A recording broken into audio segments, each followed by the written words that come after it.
Sergio, ¿nos podría?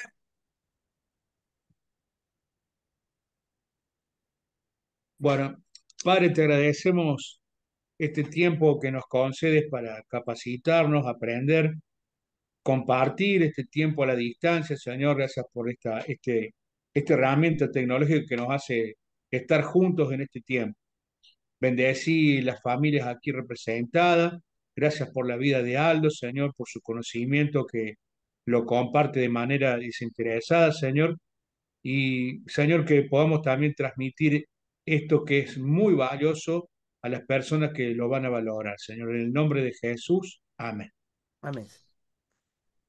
Bueno, estamos en 2 Samuel, capítulo 1, y el otro día habíamos estado viendo el relato de este amalecita que llega, que aparece con una historia de que él había terminado de ayudar a Saúl a morir. David no le cree demasiado porque había una cantidad de razones para no creerlo. Em, Evidentemente, este era uno de estos personajes, nosotros en medicina los llamamos cuervos. En la sala de espera de terapia intensiva de unidad coronaria, cuando hay familiares de uno que está muriéndose, aparecen los cuervos, que son los empleados de las funerarias que están ahí para cuando le avisan a la persona que falleció, que la familia empieza a decir, bueno, ¿y ahora qué? Y ahí se presenta con la tarjetita, ¿no? Pues este amalecito fue evidentemente un cuervo así, eh, un saqueador de muertos que lo encontró en el campo de batalla y dijo, yo con esto me puedo ganar un puesto al lado de David, que va a ser el próximo rey, y aprovechó la circunstancia y le lleva la corona, que recordemos se la sacó de la cabeza a Saúl, y le llevó una, una banda, una argolla que tenía, una pulsera que tenía en el brazo. Dice un Eh, brazalete, Aldo. Es una simple pulsera, no, no recuerdo que sí, haya algo especial, ¿no? sí, sí, sí, nada más que eso. Lo que pasa es que como sos rey, tenés que llevar alguna joya, ¿viste? Era Mm. bastante típico, así que le sacó las joyas. Podía haberse quedado con eso y ya tenía un montón, pero ¿a quién le vendés una corona de rey de Israel? A menos que rompas todo el oro, mucho, mucho trabajo. Entonces este quiso tomar el camino más fácil. Además, en 1 Samuel 31 decía claramente que el escudero de Saúl vio que Saúl estaba muerto y por eso se mató él también. Así que ya la comprobación estaba hecha. Y este hombre era una malecita. em, Habíamos visto, me parece, todos los pasajes referentes a Amalek y cómo Amalek había maltratado a Israel. Lo habíamos visto, ¿no es cierto? Sí. Porque no lo marqué. eh, Mm. Me parecía que Dios ordenó que siempre iba a haber una guerra con ellos. em, eh, Ellos atacaban a los débiles, a los de la última línea de Israel. Y Josué ganó una batalla, pero no lo pudo destruir. Saúl tampoco. David acababa de vencerlos de nuevo, pero seguía habiendo amalecitas. Em, y entonces este hombre le trae a David todas estas cosas. Entonces, vamos al versículo 11 y 12. Em,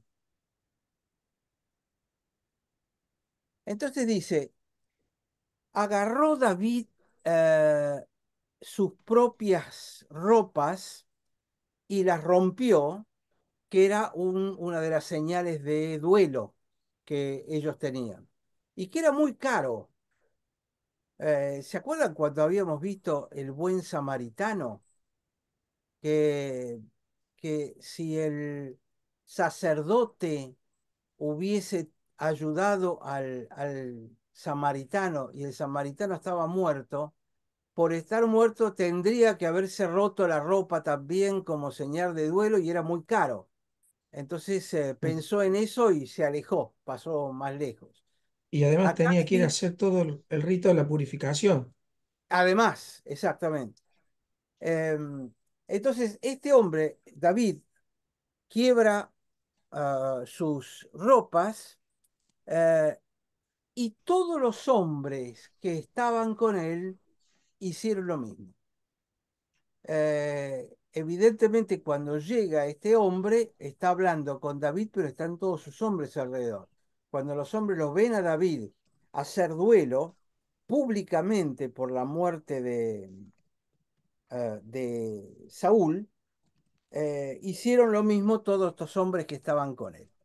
Versículo 12 dice, y ellos lloraron y lamentaron y ayunaron hasta la tarde por Saúl y por Jonatán su hijo, por la gente de el Señor, por la casa de Israel, porque ellos habían caído por espada, eh, caído a filo de espada. Bien. Es decir, el duelo no fue solamente por Saúl y Jonatán, sino que fue por haber sido vencidos los israelitas y lloraron por sus hermanos muertos. Versículo 13 dijo, y dijo David a el hombre joven que le contó de dónde eras, y él contestó, soy el hijo de un peregrino, amalecita soy. eh, Amalekai Anoki. Eh, es interesante que se presenta como hijo de un peregrino. ¿Está traducido así? Soy hijo de un extranjero, Amalecita. Eh, la palabra más que extranjero, que es real, es un peregrino. Peregrino, hijo de un peregrino, un, un habitante no temporario, extranjero, por supuesto. Pero lo interesante es que cuando Abraham le preguntaban quién eras, Abraham decía, yo soy un peregrino. El peregrino es extranjero, pero interesante que la Malecita utilizara la misma palabra, ger, de ahí viene extranjero, extranjer o ger es la palabra. Pero de alguna manera me pregunto si este Amalecita no quería decir, bueno, yo no soy tan diferente de tu padre Abraham. Sobre todo por el título. En Reina Valera usted dice, yo soy hijo de un extranjero Amalecita. Pero no, O tal no vez, dice, yo soy, ¿cómo? o tal vez ¿Cómo? era esclavo y se vende como hijo de extranjero como para distanciarse. Exacto. Aparte, no dice yo soy, como Reina Valera puede confundir, salvo por la coma. Dice, yo soy hijo de un extranjero Amalecita. Si vos lo lees de corrido eso, acuérdense que no hay comas en el hebreo, ¿no? A veces tampoco hay puntos. Si yo soy como un extranjero amalecita. Es como que el padre era amalecita y extranjero, no necesariamente él. En el hebreo es mucho más claro. Yo soy hijo de un peregrino. Yo soy amalecita. Y lo aclara perfectamente el punto. Em, Hay una traducción, creo que la palabra de Dios viviente dice, soy hijo de un inmigrante. ajá. Sí, está todo incluido dentro de esa ger, de esa palabra. Ajá. que tiene varias implicancias. Y la traducción, lo que me llama la atención, que es una traducción del lenguaje actual, la parte esta que David se rasga las vestiduras y hicieron duelo, no existe. Directamente está el diálogo de David con el joven Amalecita. Ah, mira vos. Por eso hay que tomar con pinza algunas traducciones. ¿Qué traducción es? ¿Lenguaje Tra- moderno? Traducción Actual. lenguaje actual. Y Traducción lenguaje. esas traducciones al lenguaje actual, yo te digo, hace décadas que las he abandonado por completo, Sí, sí, sí, porque sí. tienen tanta interpretación adentro, te sacan lo que se le da la gana, te traducen lo que quieren, como para que lo entiendas mejor, pero no siempre son fieles a la intención del lenguaje original, con lo cual podés terminar con cualquier teología. Yo me acuerdo en la traducción, en la NTV, en la traducción viviente, el Salmo 23, dice, el Señor es mi pastor, tengo todo lo que necesito. Ah, Medio no como es lo que mismo, no no es es lo lo mismo mismo, porque es una promesa, ¿no? Y acá no es una promesa, es una aseguración de que ya lo tengo todo. Eh, exactamente. a partir de ahí no la leí más. Vos Volví a la... sabés, ese es uno, ah, con el debido respeto voy a decir esto, esa es una de las razones por las cuales me acerqué a la teología reformada. La teología reformada es la teología basada fundamentalmente en Lutero, Calvino y la forma más tradicional de teología, digamos, más antigua. Ujú, Eh, Porque lo que hicieron Lutero y Calvino, bastantes años después, 50 años después, aparecen los anabaptistas en Europa. Y todo el movimiento anabaptista consideró que las modificaciones que habían incorporado, tanto Lutero como Calvino, como Elk, como los demás que estuvieron en Europa participando de la reforma original, no habían ido suficientemente lejos. Y el tema que estaba en la superficie era básicamente el tema bautismo, el rebautismo y el bautismo infantil. Entonces los anabautistas insistieron con eso y produjeron un movimiento mucho más radical, digamos, de el movimiento de la reforma, que es básicamente parte de la diferencia entre iglesias reformadas e iglesias rebautizadoras ahora, ¿no? Pero había una diferencia que a mí me llamó la atención cuando yo estudié los libros de historia.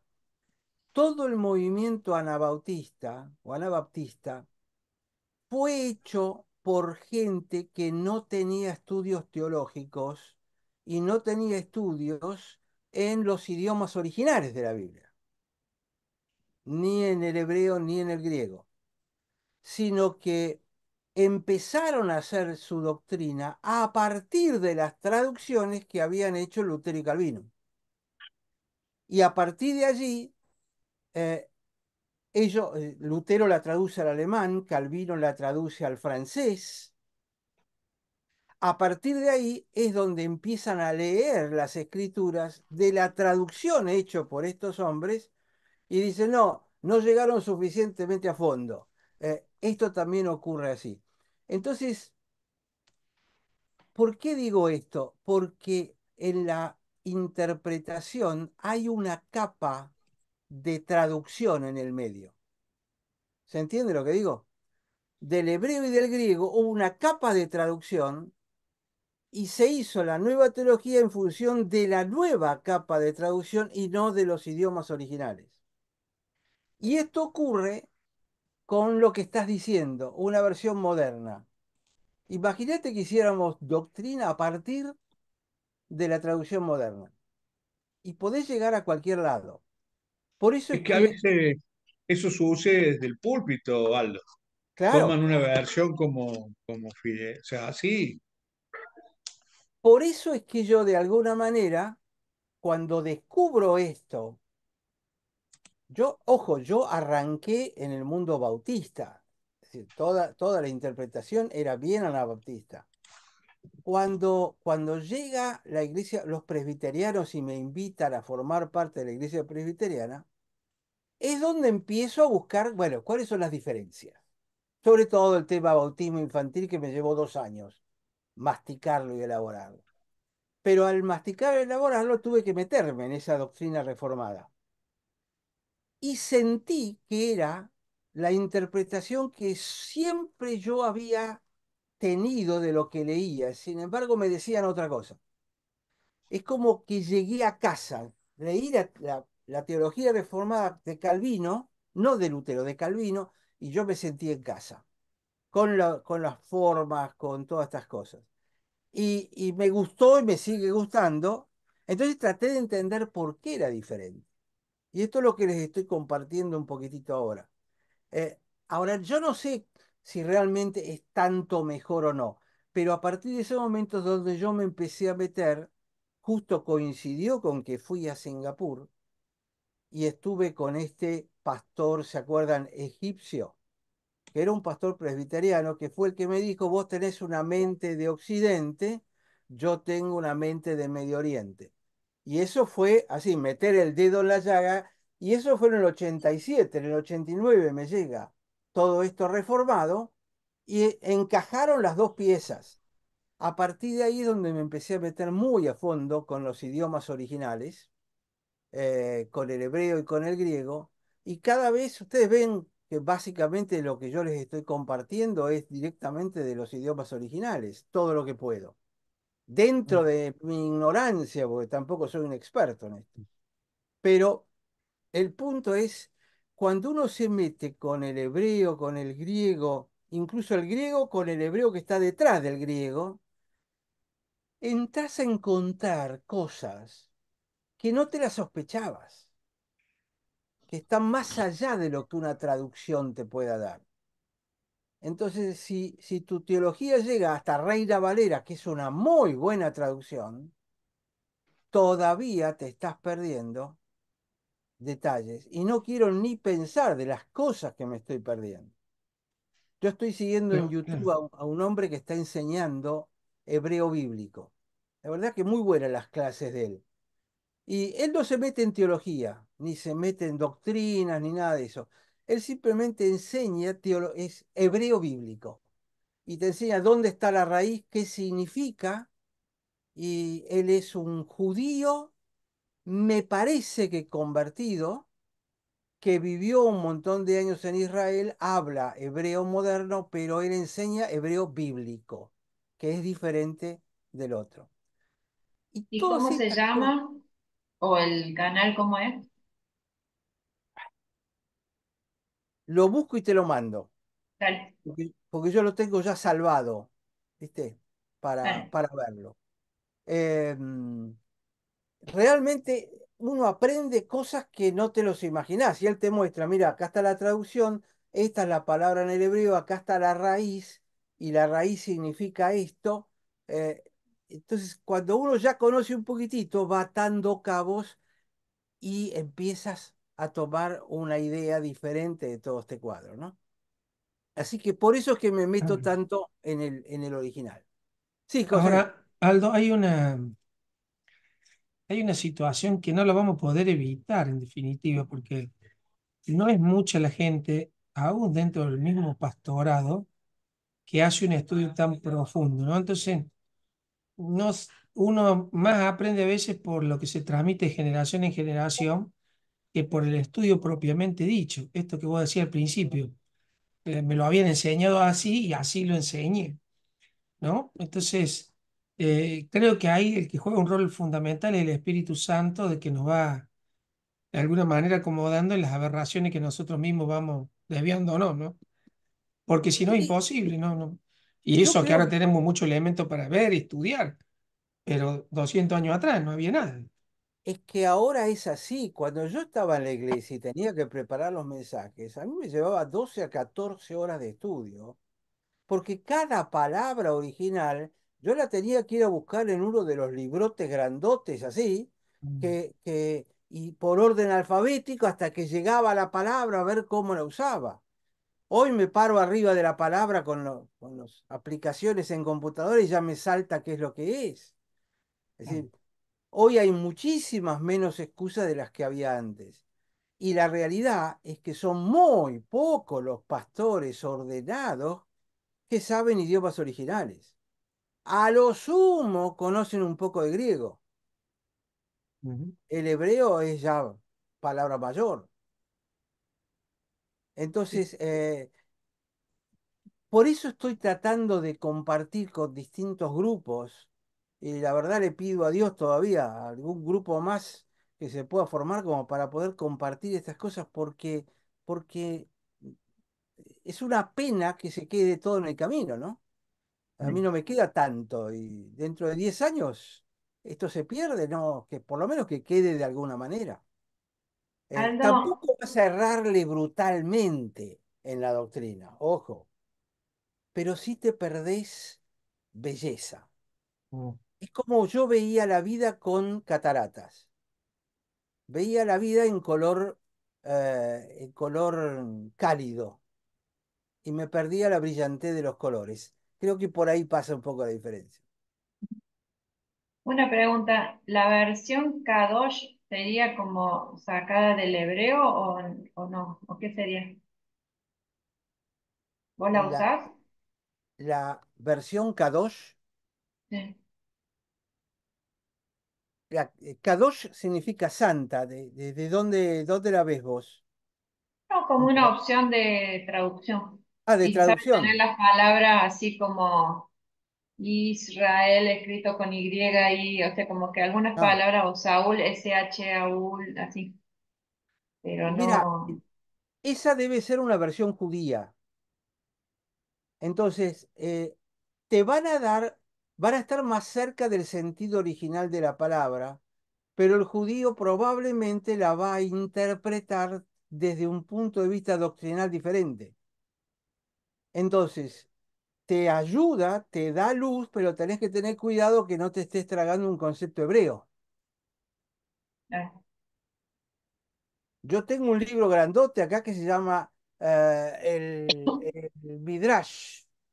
El Midrash es el Pentateuco en hebreo y en inglés, pero es con los comentarios del judío ortodoxo que lo único que reconoce es el Pentateuco, ni siquiera el resto del Antiguo Testamento.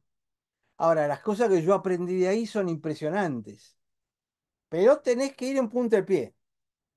ah, Y creo que cuantas más opciones tenés, mejor, porque te presentan distintas posibilidades y te ayudan a decir, mira, acá no hay una sola interpretación, puede haber más, investigalo más a fondo, ¿no? Un tema de curiosidad, creo yo. Entonces,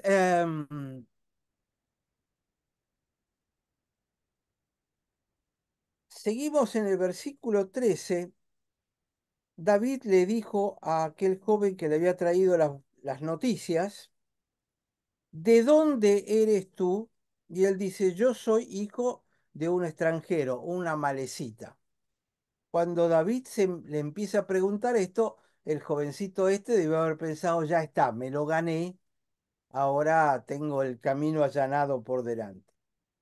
Entonces, el versículo 14, que es el que viene ahora, dice, entonces le dijo a él David,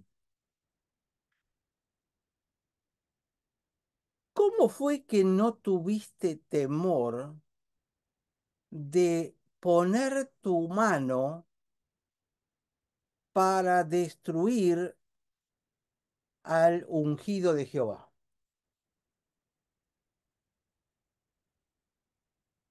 Tender tu mano para matar.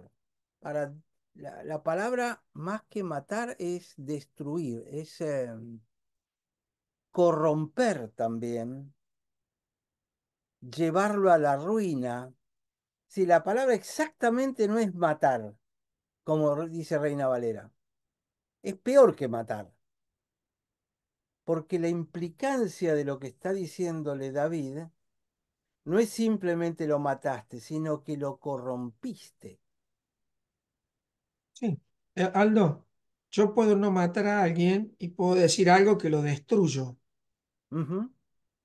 Yo lo dejo en ridículo delante de todo el mundo, lo ofendo delante de todo el mundo, lo expongo delante de todo el mundo y, y puede tener ese significado. Por ejemplo, déjame usar este ejemplo.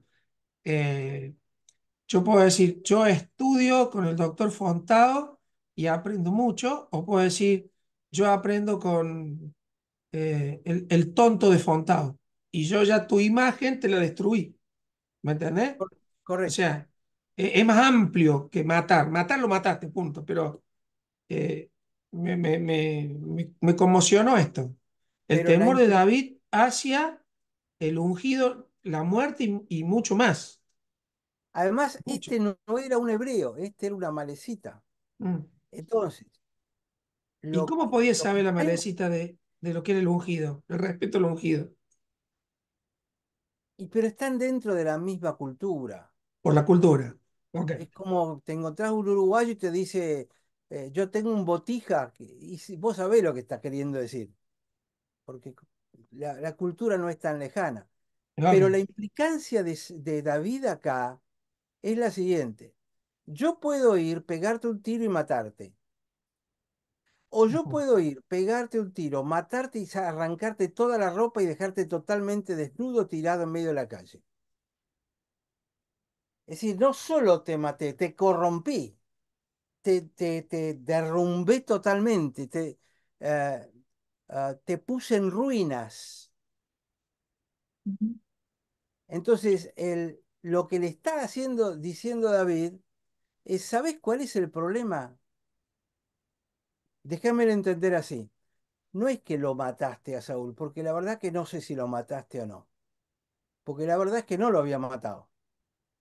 Pero lo que sí hiciste al arrancarle la corona, tocarlo, es corromperlo, es destruirlo, es arruinarlo, va mucho más allá de simplemente matar a un ser humano, porque además al que mataste es al ungido de Dios. Es decir, tu falta es gravísima. Yo creo que Y ante yo, los ojos de ellos, de los demás, veían que Saúl perseguía a David y dijo, bueno, el ungido ahora es David, voy a congraciarme con el ungido actual. Pero en realidad el temor que tenía David de levantar la mano contra el ungido, creo que solo David lo sabía. Creo claro, que, creo que no, o sea, no se lo veía venir porque otro habría hecho algo distinto. O sea, después de que alguien te ha perseguido tantos años, no te digo que te alegres con que muera, pero hasta como que cierta paz podría sentir y en realidad te rasgó las vestiduras David. O sea, como a pesar de la persecución y todo lo que sufrió David por Saúl, que estaba en claro lo que es la unción de Dios. fíjate que em, cuando uno lee la historia de un saque, vos decís, bueno, al fin y al cabo te vino a avisar, te trajo la corona. Ah, está bien, mintió, pero es como para matarlo. Pero si vos te fijás en esta palabrita específicamente que estoy subrayando, eh, David no lo ve como, bueno, lo mató, yo lo voy a matar a él, sino que la razón por la cual David ordena matar al joven es porque toma dimensión de lo violento de la acción de la marecita, de la corrupción que produjo. ¿Te acordás que a Saúl después le cortan la cabeza, Sí. los filisteos? Es decir, este tipo había llegado antes que le cortaran la cabeza, si no, no hubiese podido arrancar la corona y la argolla en el mismo momento. Este llegó ni bien estaba muerto, Saúl. Después vinieron los filisteos el otro día, cortaron la cabeza, colgaron el cuerpo, etcétera. Pero David, utilizando esta palabra específicamente, yo creo que le da la verdadera dimensión al acto de corrupción que había generado este amalecita. Uno podría Ujú. decir, bueno, el amalecita no sabía que era el ungido de Dios o que es el ungido de Dios. Está bien, ponele que le haga eso. Pero era el rey, tenía la corona, no podía desconocer eso. Además, un tipo que andaba por ahí alrededor recogiendo cosas de muertos. Entonces, me parece que la palabrita nos ayuda a tomar dimensión de esto. Sí, Sí. José. Llama la atención que todo el pueblo también hace luto y ayuna. Si yo hubiera estado en el pueblo, le hubiera dicho a David, bueno, David, por fin, ya está, se acabó esto. Ya se murió el que te persigue, ¿está bien? Y sin embargo, evidentemente, en el respeto que había tenido David, lo había contagiado, porque recordemos que antes el pueblo mismo le decía, déjame que lo mate, Dios nos lo entregó en nuestras manos. Y ahora ayunan y hacen luto. Había un cambio. De hecho, ya la Biblia lo va relatando a los seguidores de David ya como un ejército y no como aquel grupo de amargados y endeudados que habla al principio, ¿no? Me parece que se va promoviendo un cambio en el liderazgo, con el liderazgo de David en esos hombres, ¿no? Correcto, correcto. Y aparte, esta palabrita que utiliza en el hebreo, que el Reina Valera la traduce como matar. No sé si tiene alguna otra versión ustedes ahí que diga algo diferente.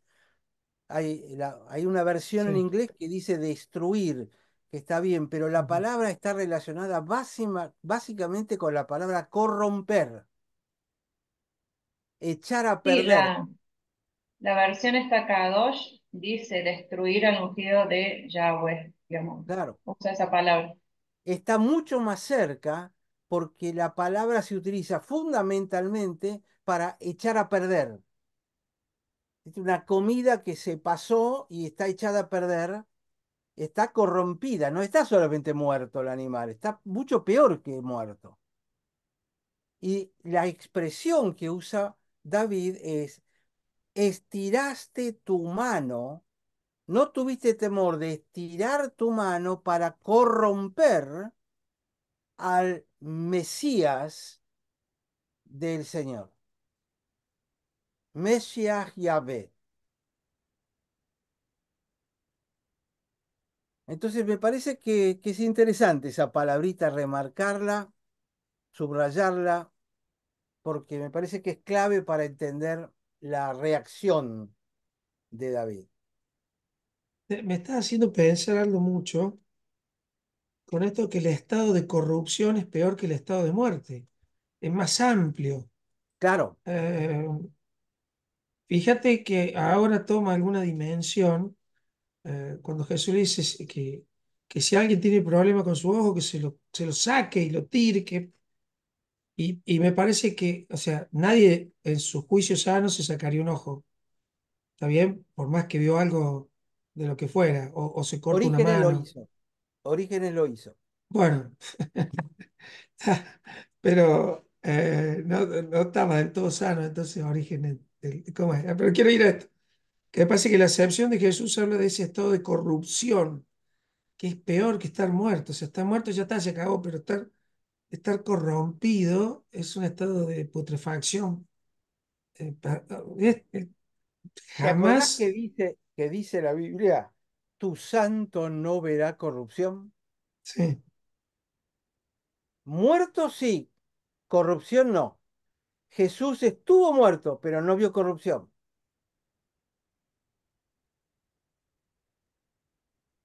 Es como vos decís, es un grado más.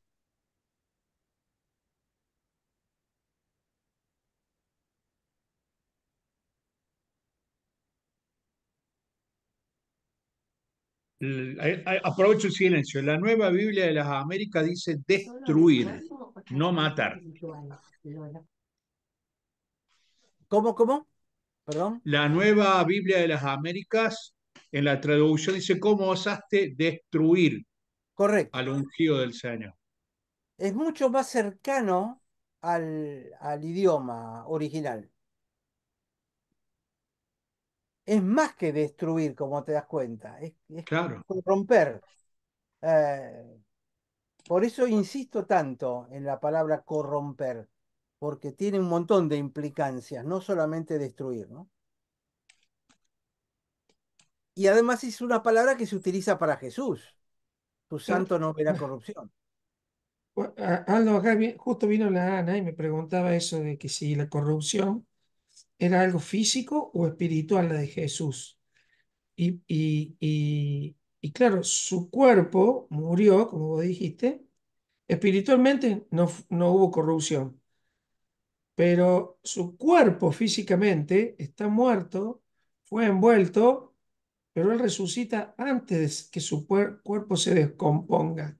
Exacto, También, porque si vemos el ejemplo de Lázaro, cuando Jesús llega 4 días después, la hermana dice, corroe ya, o sea, sáquenlo, ya está, Bien.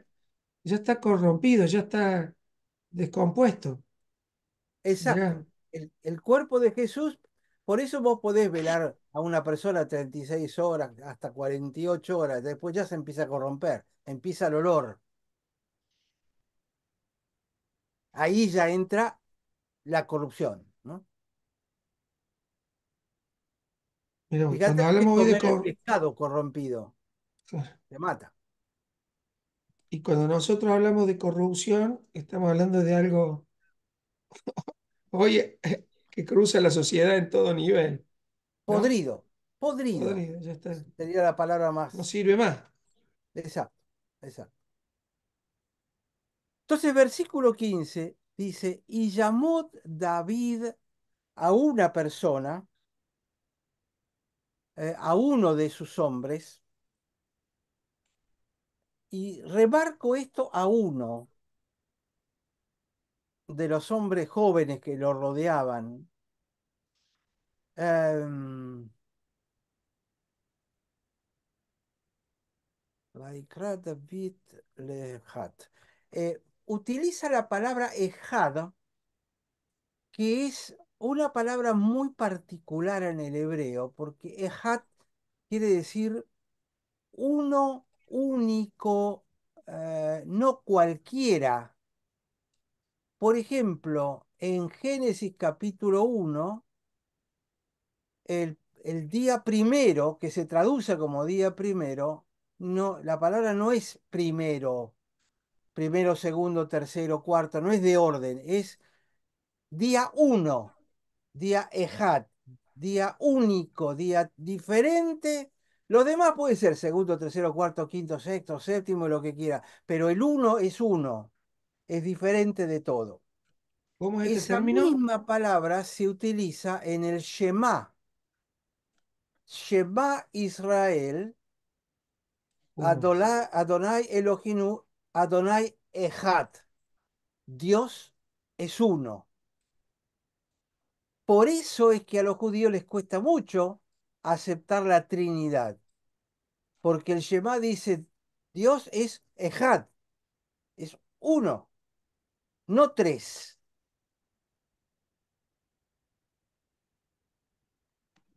Eh, por eso remarco tanto esto, porque acá David usa la misma palabra. Llamó David a uno específico de los jóvenes que tenía alrededor, no a cualquiera de ustedes. ¿Me decís cómo se escribe en hebreo la palabra? Ehad.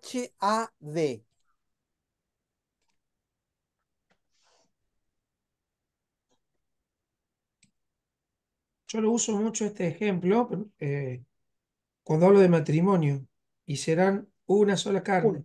Exacto, es uno, Ehad.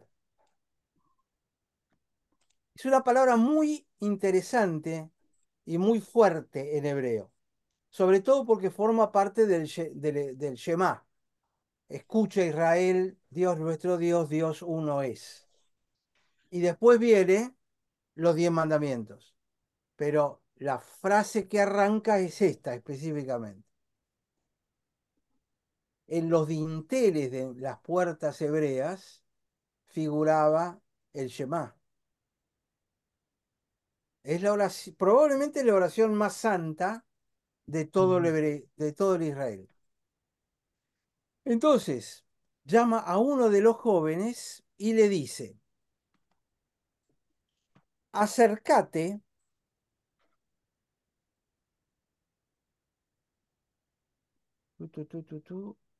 aproximate, vení acá al lado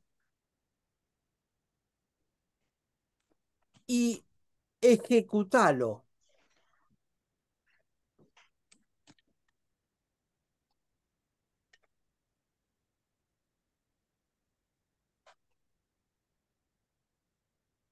Acércate y encontrate con él, alcanzalo, agarralo, juntate, encontralo, golpealo,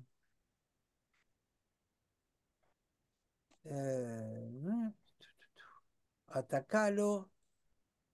Sí, es, tampoco aparece la palabra matar, no le dice matalo. Por eso lo traduce acá como ejecutalo. Ustedes en Reina Valera tienen mátalo. Sí.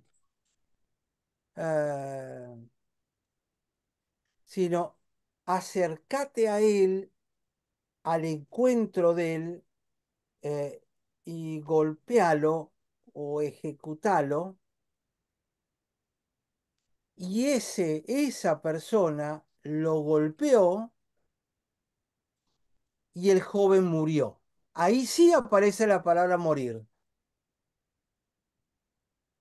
Bueno, el Reina Valera dice, lo hirió y murió. Murió. Pero Exacto. hace una coma y él lo hirió, coma. O sea, Él lo golpeó lo golpeó. y el jovencito, esta madrecita, murió. Mm. Sí, en Es otra dice como, hirió y murió, y en cierta forma pienso que le hizo pasar una muerte media agónica como fue la de Saúl, ¿no? exactamente, no fue de golpe, no le dijo matalo, le dijo aproximate, acercalo a él, eh, y el joven lo golpea con violencia, lastimándolo, y como consecuencia de ese golpe se muere. Fíjate que esta sutileza, yo no sé hasta qué punto, no me atrevo a armar una doctrina a partir de esto, Mm. pero es como que David no le da la orden de matarlo,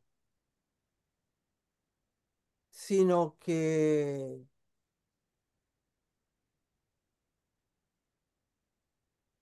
da una orden imprecisa a partir de la cual el joven termina muerto. Vuelvo a repetir, no me atrevería a hacer una Claro. doctrina de esto,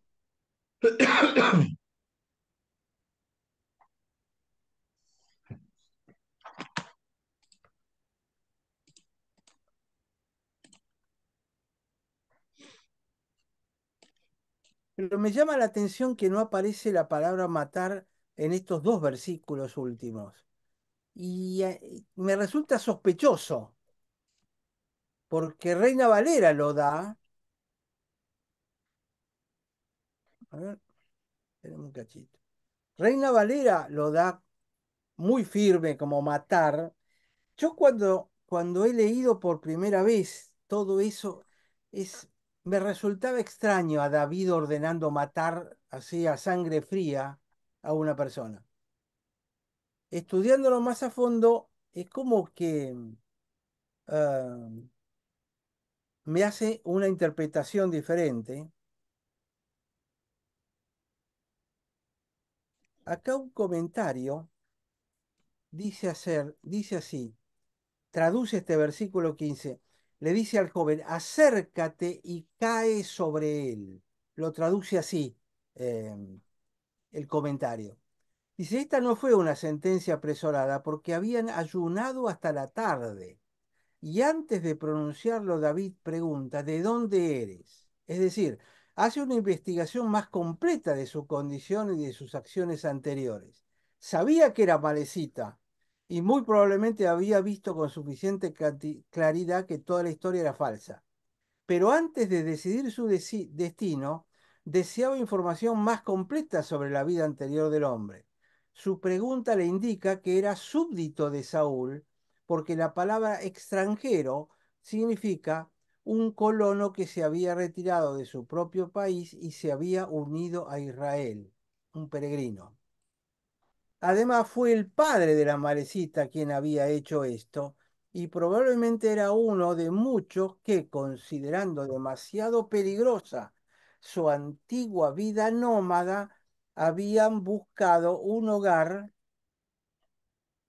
em, en los distritos del sur de Judá. Pero cuando estalló la guerra, el viejo instinto de estos beduinos les hizo seguir al ejército para robar y comerciar con el botín. Pero como hijo de un colono, el amalecita debía por nacimiento lealtad a Saúl, y si se presentaba la ocasión estaba obligado a prestarle ayuda leal. Ahora, según su propio relato, no había encontrado a Saúl en peligro inmediato de muerte, porque su vida todavía estaba entera dentro de él. Al menos fue posible escapar con la ayuda de la malecita, pero él está ansioso por acorralarlo. Y la pregunta de David, ¿cómo no tuviste miedo de destruir al ungido del Señor? Virtualmente significa, ¿cómo no tuviste miedo de matar a tu propio rey? El Señor, es decir, Jehová, no era un hombre de poder para nadie fuera del pueblo del pacto, ni al establecerse en Judea los amalecitas aceptaron la religión nacional.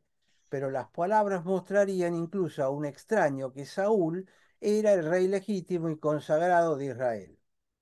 Los comentaristas, con extraña perversidad, han encontrado en estas palabras un estallido de egoísmo por parte de David y han supuesto que deseaba proteger su propia persona contra futuras traiciones, dando un ejemplo saludable.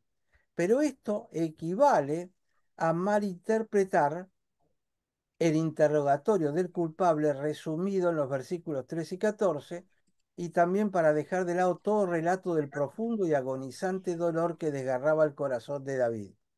¿Cuáles habrían sido los sentimientos de un inglés en, eh, David tenía un dolor personal por Saúl? David era el ungido, cualquiera que, y hemos encontrado a David en ocasiones anteriores movido por el mismo generoso respeto, por el deber, cuando claramente era contrario.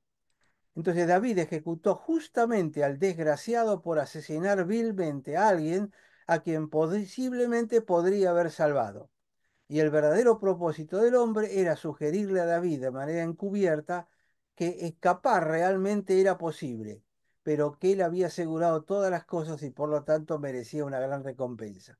De hecho, no había matado a Saúl, sino que había inventado la historia porque al juzgar a David según su propio criterio inmoral, había supuesto que consideraría el crimen como un servicio valioso. Me parece excelente el comentario, es un poco el resumen de lo que veníamos traduciendo, ¿no? ¿Qué les pareció? Ujú. Sí, tal cual.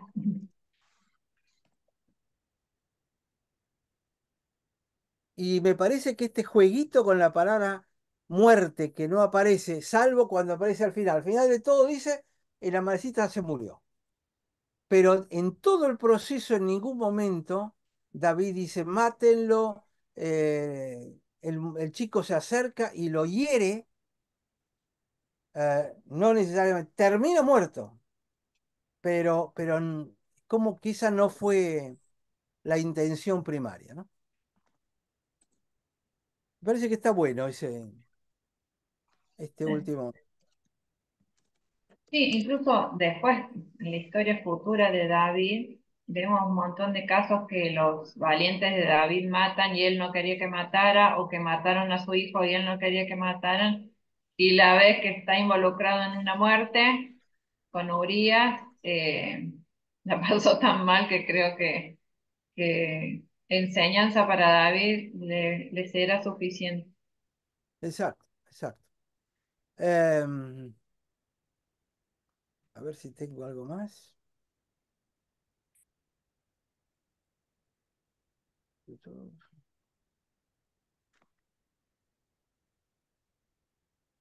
Bueno, vamos entonces al versículo 16.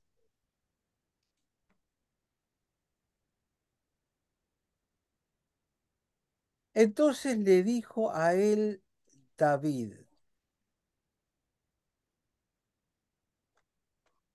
tu sangre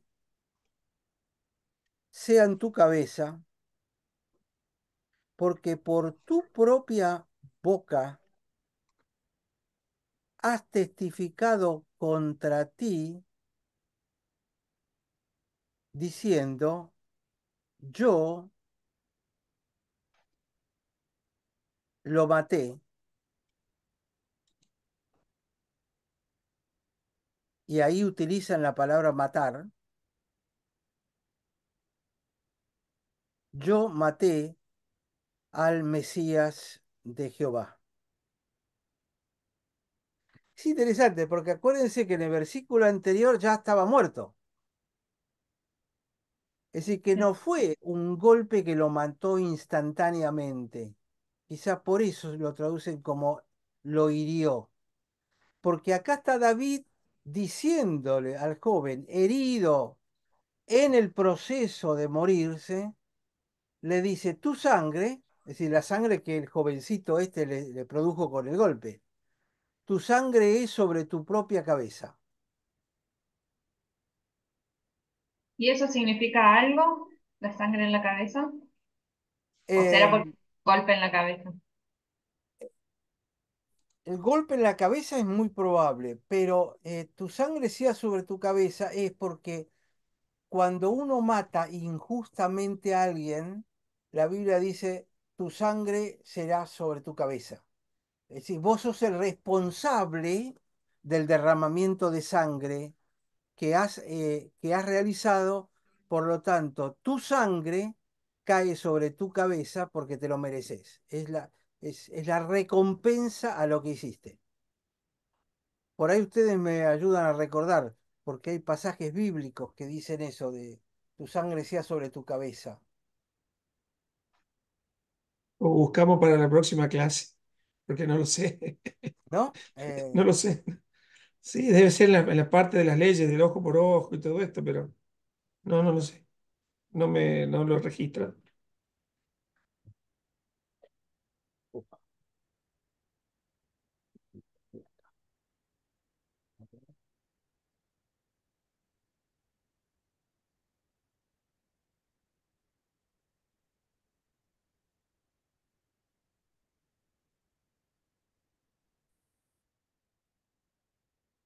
Mira, en Levítico 1:15 dice, el sacerdote la ofrecerá sobre el altar y le quitará la cabeza y hará que arda en el altar y su sangre será exprimida sobre la pared del altar.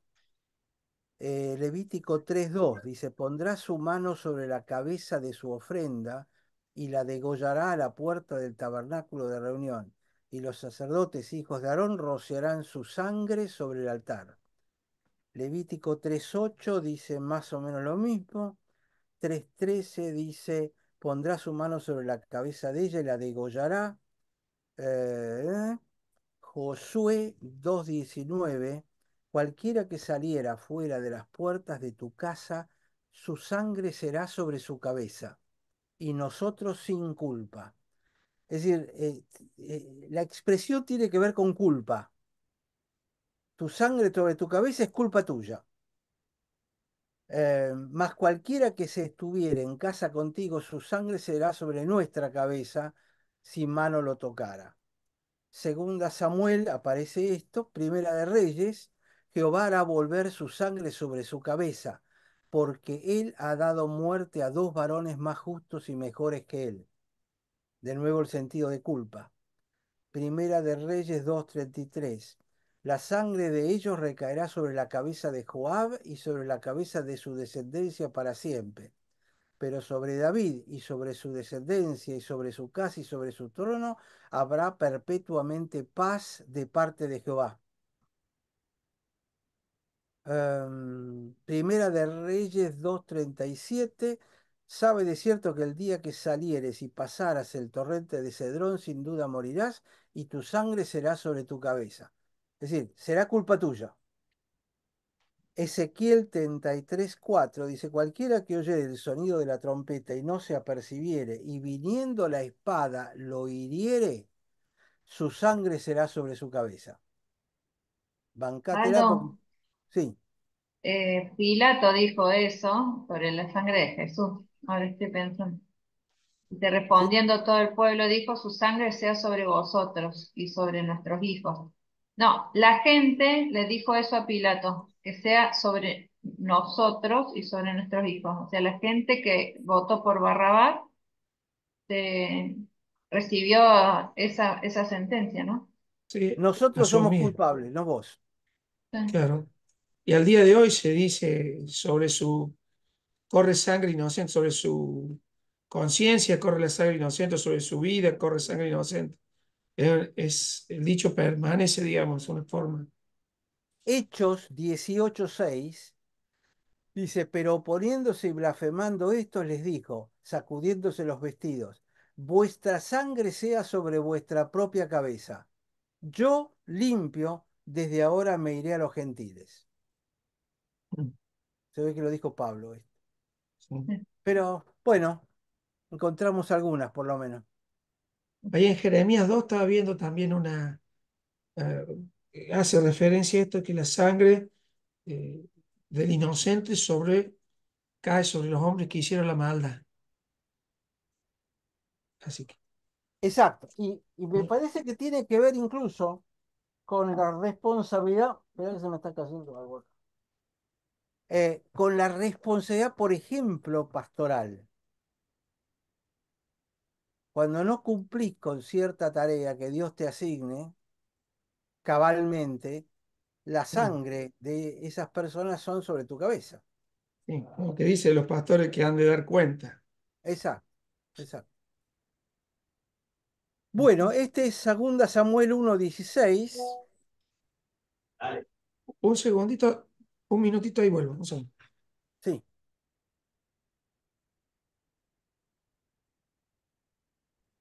Y ahora viene otra parte, viene otro.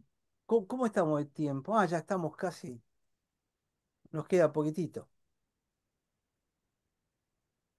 Perdón que hoy me di media mucho vuelta, ¿no? Pero la lectura incluso fue larga esa. Pero me sorprendió a mí también el comentario que encajaba perfecto con estos hallazgos del hebreo que estaban marcados en mi Biblia. Em,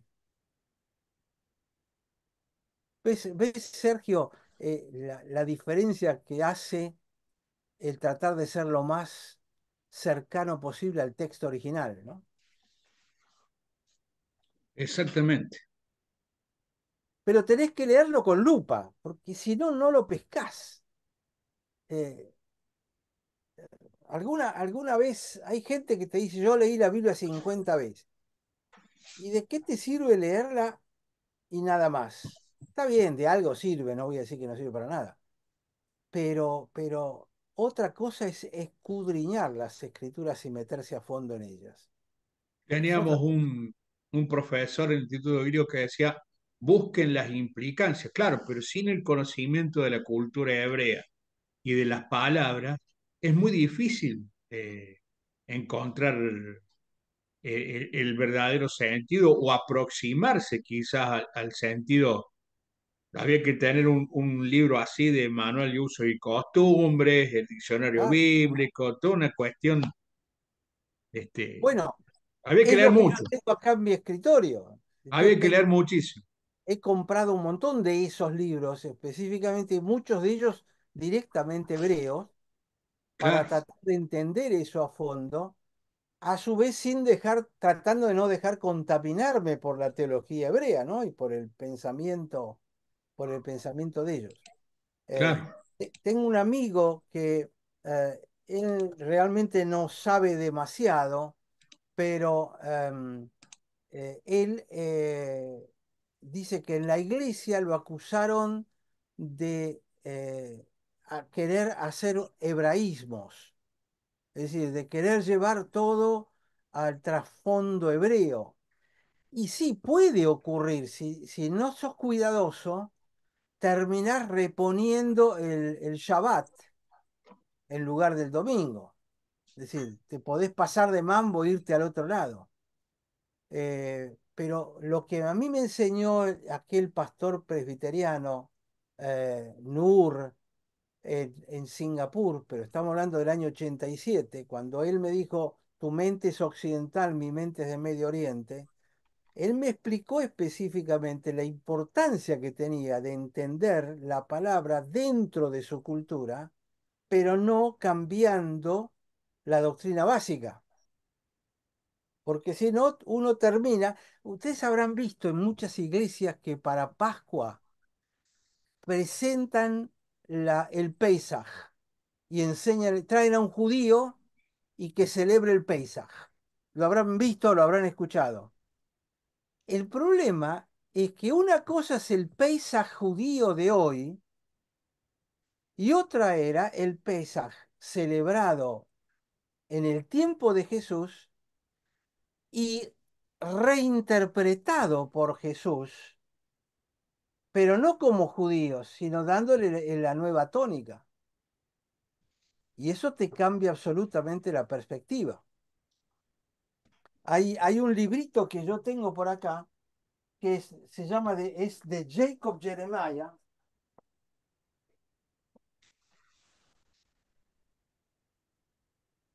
Mira, ahí está. Joaquín Jeremías. Este me lo regaló Samuel Liber.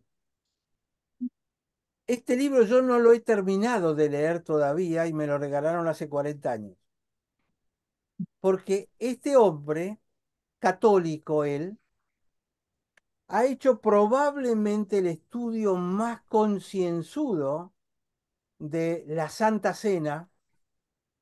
Él lo hace sobre todo desde la perspectiva católica, pero este hombre ha investigado una barbaridad y la cantidad de documentos que tiene acá adentro son impresionantes. De aquí es donde yo he aprendido lo de las cuatro copas, el significado, las promesas y todo esto. Eh, una cosa es celebrar un paisaje hebreo y otra es celebrar un paisaje como lo celebró Jesús con la interpretación que le dio Jesús. Entonces la intención al ir al original es justamente no pasarse, no irse para el otro lado, ¿no? Bueno, lo termino con este pasajecito, ya estamos en la hora. Del 17 al 27, ahora, viene todo una poesía que aparece acá, escrita por David, hablando de Saúl. Y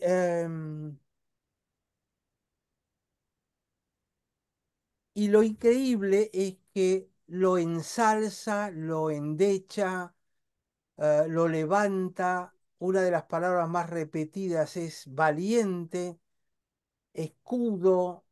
Es tremendamente positivo las cosas que dice de Saúl. La verdad que a mí me cuesta entender, honestamente, por qué habla tan bien de Saúl. Un hombre que lo persiguió, lo intentó matar, pero que muestra lo que era el verdadero corazón de David.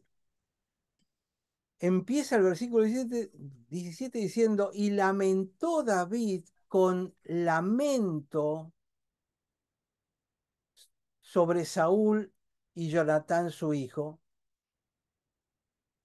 Esta palabra tiene que ver con lamentaciones de Jeremías también, es la misma palabra de lamento.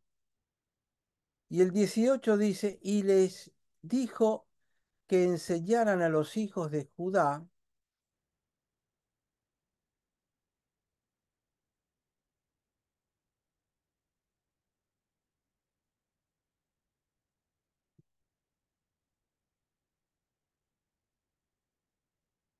Y dijo que debía enseñarse a los hijos de Judá y a Jonatán su hijo con esta lamentación, y les dijo que le enseñaran a los hijos de Judá.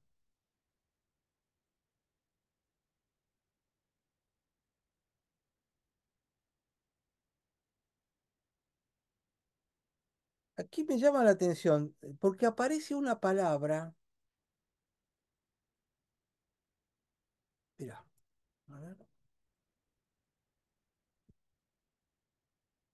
¿Vieron el concepto de arco y flecha?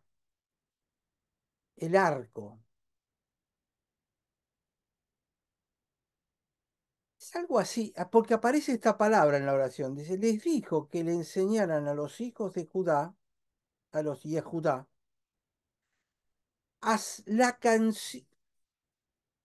la canción del arco hecha y escrita en el libro de Jasher o de Yasher.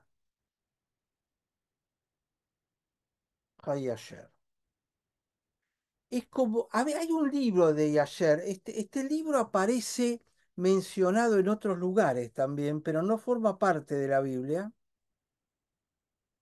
Eh, es mencionado en Josué, capítulo 10, versículo 13. Dice, el sol se detuvo y la luna se paró hasta que la gente se hubo vengado de sus enemigos. ¿Se acuerdan de aquel episodio donde se para la rotación de la Tierra? Y continúa, dice Josué 10:13, ¿no está escrito esto en el libro de ayer? Y el sol se paró en medio del cielo y no se apresuró a ponerse casi un día entero. ¿Se acuerdan de esta batalla que se estiró para el triunfo total de Israel? Entonces aparece este libro y aparentemente el libro de Yasher era una colección de poesía hebrea antigua que nunca fue incorporado a la Biblia, pero que evidentemente era un libro de poesía bastante conocido. No es un libro perdido de la Biblia, pero nunca fue parte de él. Aldo, Eh, cuando sí, hablamos de un libro de poesía, no es la poesía que hoy entendemos nosotros como algo, un escrito romántico, breve. Era un libro de narrativas con un estilo poético, lo que exacto. debe haber sido Hassan. Que es un poco lo que va a hacer ahora David con el resto Claro. del capítulo este. Pero es como que había una canción del arco o una poesía que hablaba del arco y flecha. Si ustedes se fijan más adelante, les marco las palabras. Em, Versículo 19 dice, ¿cómo han caído los valientes? Em, 21, porque allí fue desechado el escudo de los valientes. El escudo es para parar las flechas. Y termina el 21, el escudo de David como si no hubiera sido ungido con aceite. 22, el arco de Jonatán no volvía atrás, el arco del arco y flecha, ni la espada de Saúl volvió vacío. Em, 25, ¿cómo han caído los valientes? Eh, 27. ¿Cómo han caído los valientes? Han perecido las armas de guerra. Es decir, evidentemente eh, es como que él construye esta poesía recordando o en base a esta poesía del arco que estaba en el libro de Yasher. Y por eso aparece esta palabra que si ustedes se fijan en Reina Valera, no está en ningún lugar esta palabra del arco. No aparece directamente.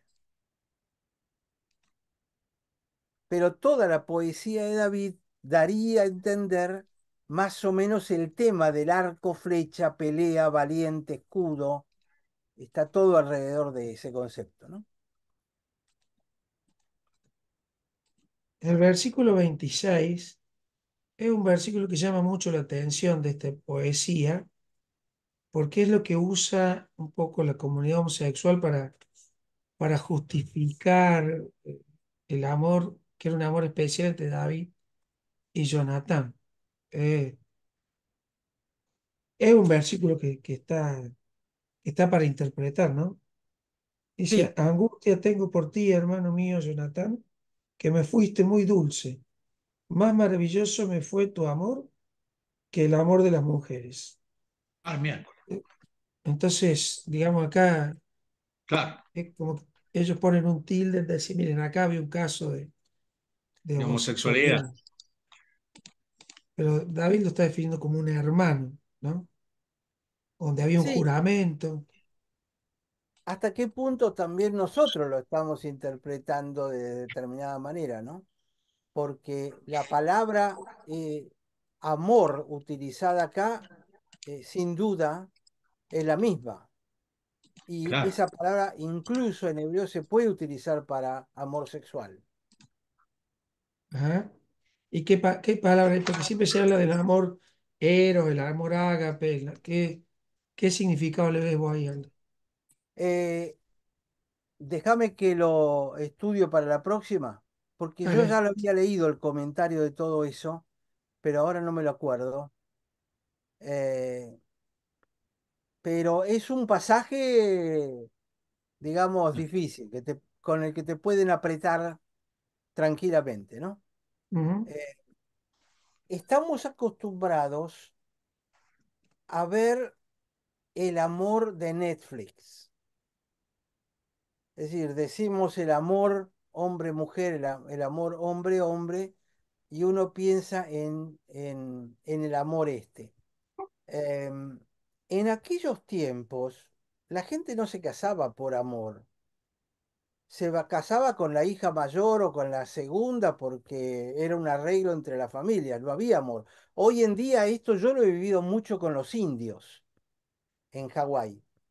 La mayoría de los indios, ellos se iban a trabajar.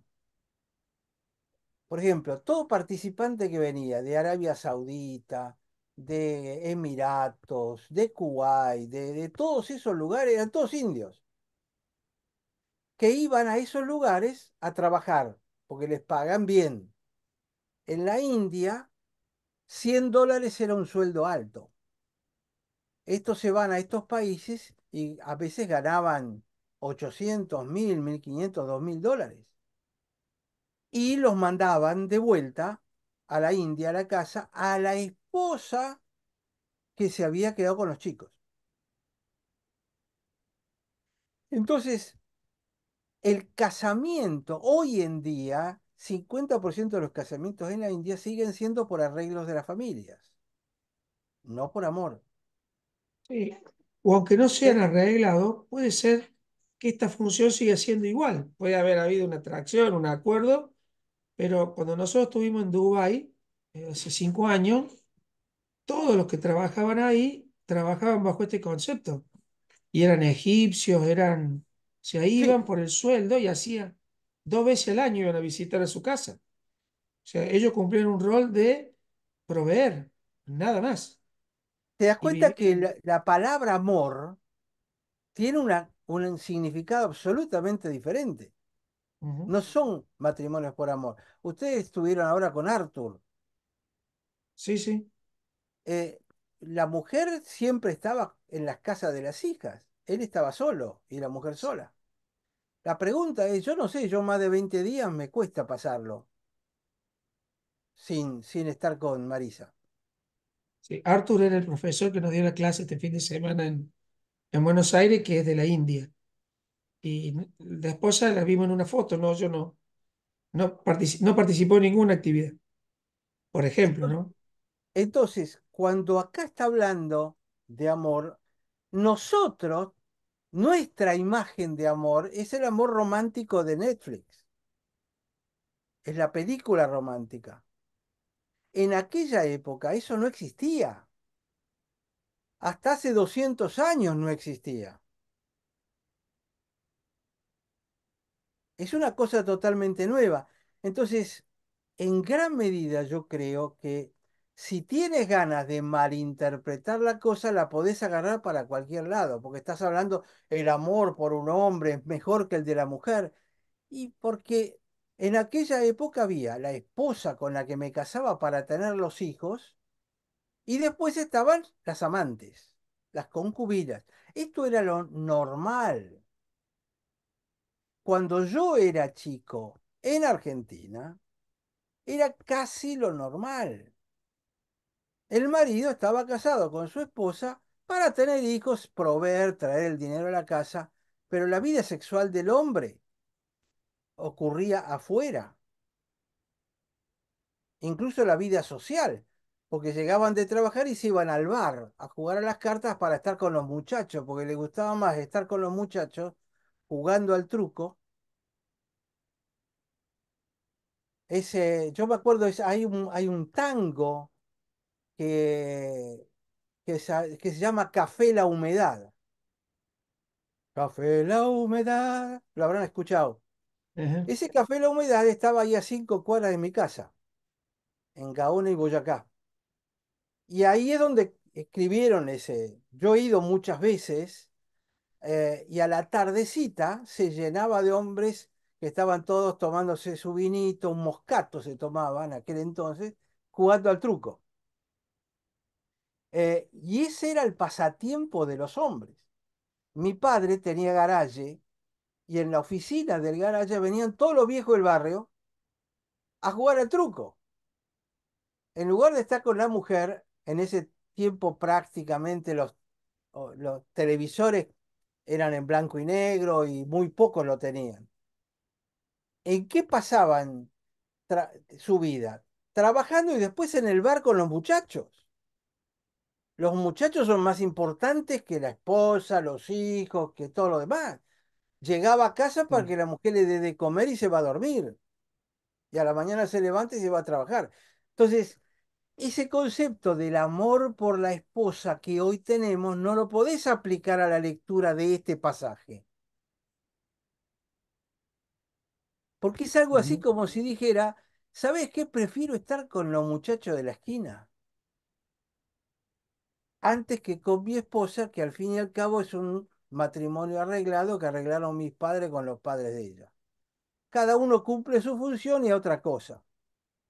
Yo te lo explico de esa manera y entonces el amor por los muchachos de la esquina es mayor que el amor por tu esposa. Y vos decís, ¡ay, qué barbaridad! Y porque lo estás mirando con los ojos del siglo XX y XXI. Sí. Y de la realidad de cada matrimonio también. Además, pero era muy Ujú. raro el matrimonio por amor.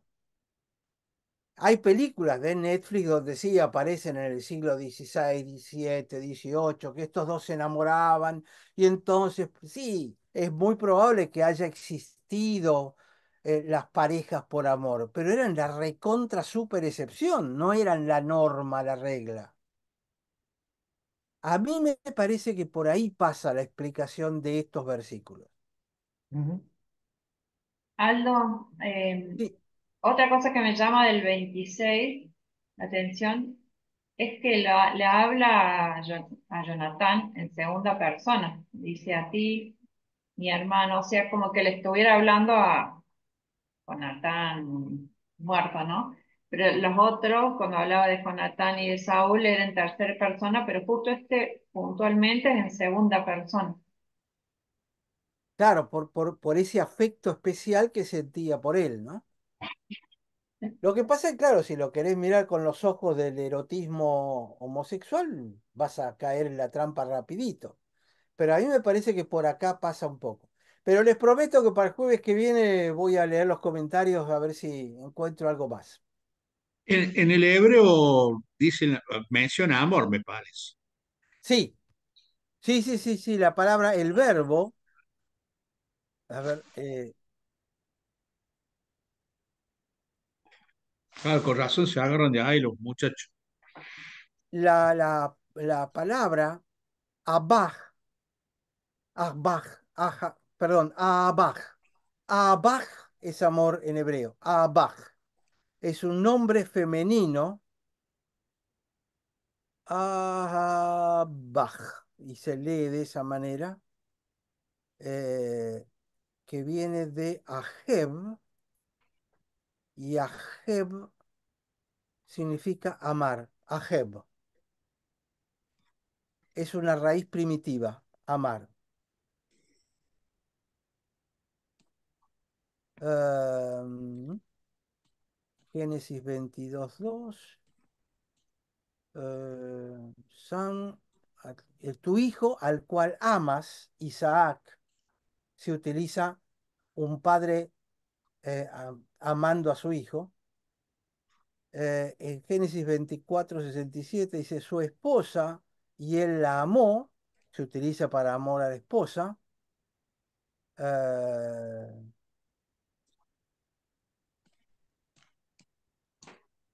Isaac amó a Esaú, Génesis 25:28. Isaac amó a Esaú. Así que se aplica de un hombre con hombre entre dos hermanos, que sería lo que en griego sería amor filial. Claro. Rebeca amó a Jacob. em,